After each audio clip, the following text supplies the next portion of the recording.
Isang magandang gabi po sa inyong lahat. Ang inyong pong lingkod, Congresswoman Ruth Mariano Hernandez, ay taus-pusong bumabati sa Laguna for Jesus Movement for another fruitful Pastors Convention. Ako man po ay hindi personal na inyong makapiling ngayong gabing ito. Humihingi po ako ng paumanhin because as I speak, nandito pa po ako sa aking tanggapan attending the regular session of the House of Representatives.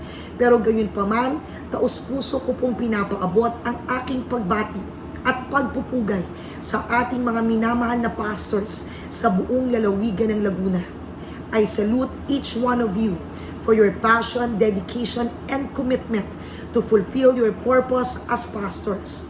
Dahil patuloy kayo in honing your leadership skills and abilities so that you can better serve the members of your church and the community. Patuloy kayong bukas sa mga bagong kaalaman and humble to accept na marami pa kayong dapat matutunan upang patuloy ninyong epektibong mapamunuan ang inyong mga nasasakupan at patuloy na maging mga instrumento upang palaganapin ang mabuting salita ng ating Panginoong Diyos. Kayo po ang nagsisilbing gabay upang palakasin ang pananalig at pagtitiwala ng sambayanan sa ating Panginoong Diyos.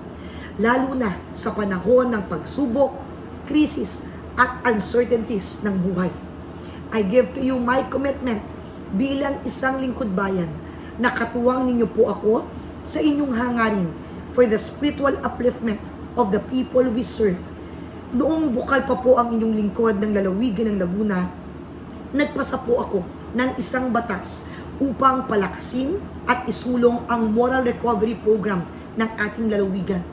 At ito din po ang tuntungan upang higit pang palakasin ang Moral Development Office ng Pamahalang Panlalawigan ng Laguna sa ilalim ng administrasyon ni Governor Ramil Hernandez.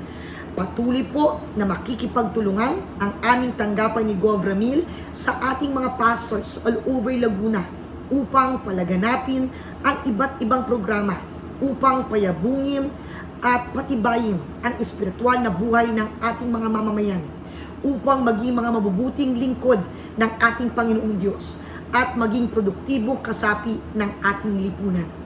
Muli, congratulations to all our pastors on the success of the Laguna for Jesus Movement Pastors Convention and Seminar. Mabuhay po kayo, maraming salamat po, pagpalain tayo ng ating Panginoong Diyos.